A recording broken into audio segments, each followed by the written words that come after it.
राज्यामधील 23 नगरपरिषद नगरपंचायतींकरता मतदान पार पडलेले आज आणि या मतदानाच्या वेळी अनेक ठिकाणी गालबोट लागलं। नांदेडच्या धर्माबादमध्ये महिला मतदारांना डांबून ठेवल्याचा प्रकार समोर आला।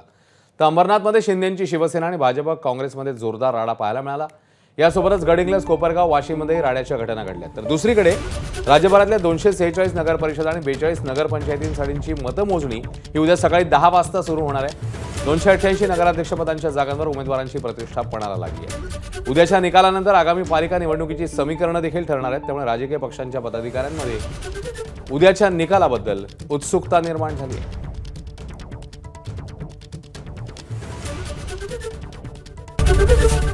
एबीपी माझा, उघडा डोळे बघा नीट।